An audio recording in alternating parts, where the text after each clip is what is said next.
नमस्कार। सावित्रीबाई फुले शिक्षण प्रसारक मंडल संचालित रेणुका हाई स्कूल में मैं अध्यापिका श्रीमती सुवर्णा अशोक गवाने। आज हम देखते हैं कक्षा 7वीं का हिंदी का लेक्चर 18। टॉपिक नेम रहस्य। आज जो हम पाठ पढ़ने वाले हैं उसका नाम है रहस्य।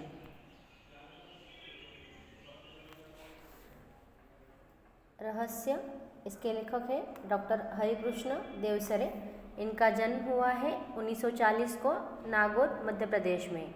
इनकी मृत्यु हुई है 14 नवंबर 2013 में। इनकी रचनाएं हैं संपूर्ण बाल विज्ञान कथाएं आदि। इनका परिचय है डॉक्टर हरिकृष्ण देवसरे बाल साहित्य रचना और समीक्षा के क्षेत्र में प्रशंसनीय योगदान दिया है। आपने अनेक पुरस्कारों का संपादन कार्य भी किया है।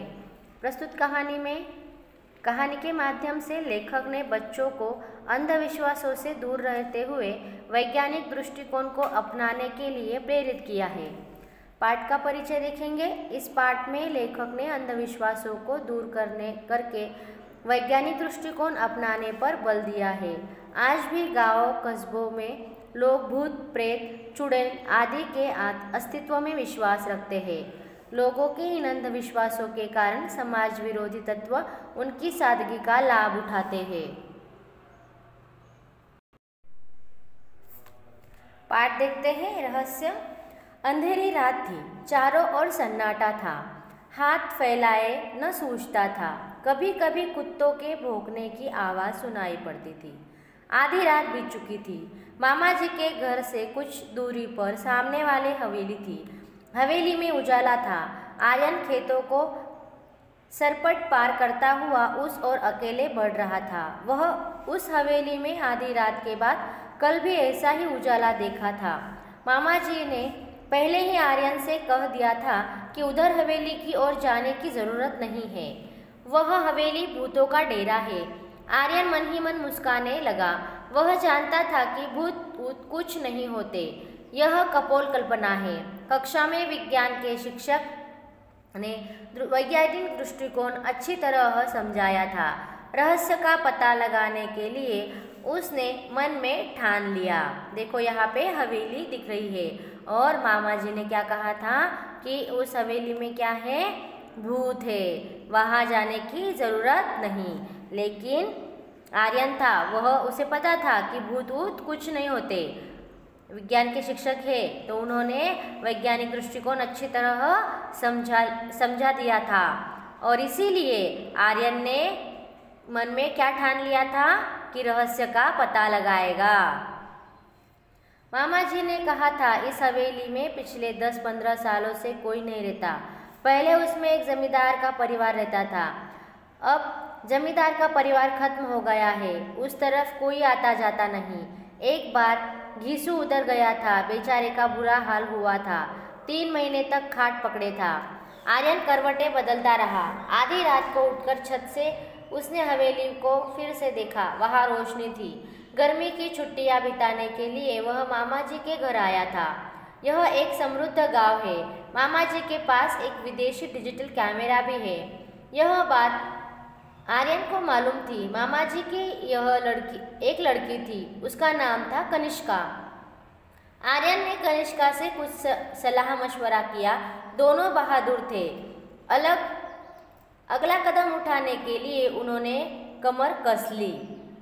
आर्यन जो था वह छुट्टियां मनाने के लिए मामा के घर आया था और मामा जी ने क्या कहा था कि उस हवेली में 15 सालों से कोई नहीं रहता, क्योंकि वह जमींदार के परिवार था और वह परिवार खत्म हुआ था और इसलिए उस हवेली की तरफ कोई नहीं आता जाता।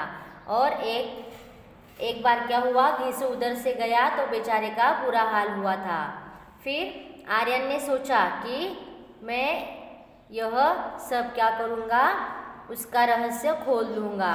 और उसे पता था कि मामा जी के यह गांव कैसा था, समृद्ध था और मामा जी के पास एक विदेशी डिजिटल कैमरा भी था और उस मामा जी की लड़की थी कनिष्का। उन दोनों ने सलाह मशवरा किया और अगला कदम उठाने के लिए कमर कस ली। अगली सुबह उसने मामा जी से कैमरा मांग लिया। मामा जी को साथ बैठकर मामी जी का फ़ोटो लिया। फिर मामा मामी और कनिष्का के भी फ़ोटो खींचे। कनिष्का ने मामा मामी के साथ आर्यन के भी फ़ोटो खींचे।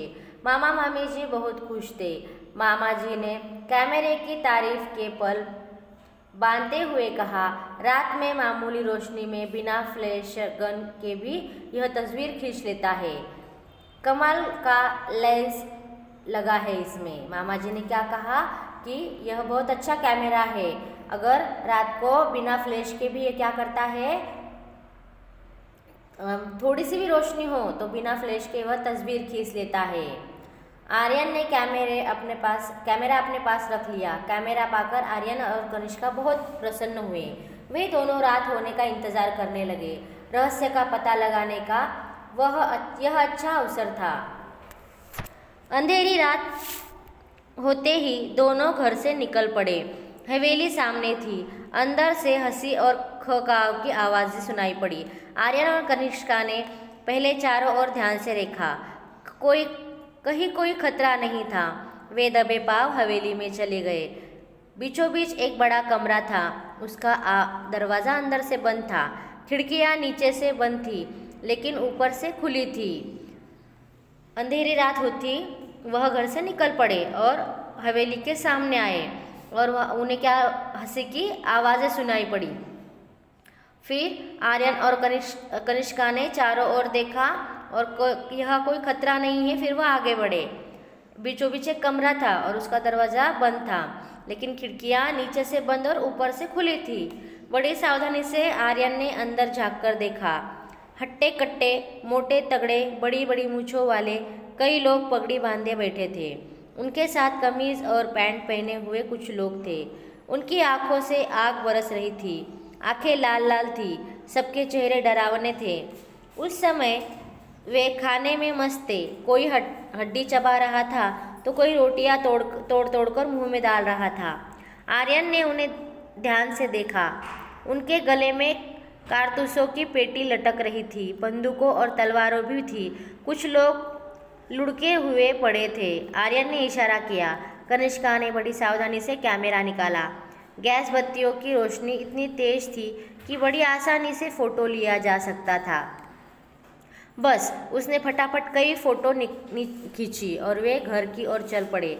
अगले दिन सवेरे सवेरे आर्यन ने साइकिल उठाई और नारायणपुर की ओर चल पड़ा। वहाँ फोटोग्राफर की एक दुकान थी। सभी फ़ोटो तैयार कराकर शाम तक वह लौट आया। कनिष्का ने अपने पिताजी से कहा, आप कहते हैं ना भूतों के पैर उल्टे होते हैं, उनकी छाया नहीं होती, उनके फ़ोटो नहीं निकल सकते। लेकिन कल रात हमने भूतों के डेरे पर गए थे, वहाँ कुछ फ़ोटो लिए हैं, ज़रा देखिए। उन्होंने फ़ोटो पिताजी को दे दिए। वे परेशान हो उठे। उन्हें ऐसा खतरनाक काम पसंद न था। फ़ोटो देखकर उनकी आंखें खुली की खुली ही रह गई। तो क्या भूत इंसानों जैसे होते हैं? देखो यहाँ पर कनिष्का ने और आर्यन ने क्या किया, फ़ोटो निकाले थे ना, वो फ़ोटो मामा और मामा जी को दिखा दिया। इंसानों जैसा नहीं, इंसानी भूत है, देखिए ना, इनके पैर सीधे हैं, इनकी छाया भी है और इनका फ़ोटो भी आ गया है। असल में भूत ऊत की अफवाहें हैं। कोई हवेली की तरफ न जाए, इसका रहस्य न खुले, इसलिए उन्होंने भूत होने का अफवाहें फैलाई है।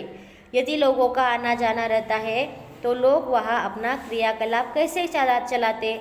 फिर कुछ रुक कर बोला, आप मेरे साथ थाने चलिए, मुझे इस मामले में बहुत गड़बड़ लगती है। आर्यन ने कहा। आर्यन ने क्या कहा कि मेरे साथ थाने चलिए। थानेदार ने फ़ोटो देखते ही कहा, इन डाकुओं के गिरोह ने कई वर्षों से बहुत ही उत्पात मचा रखा है।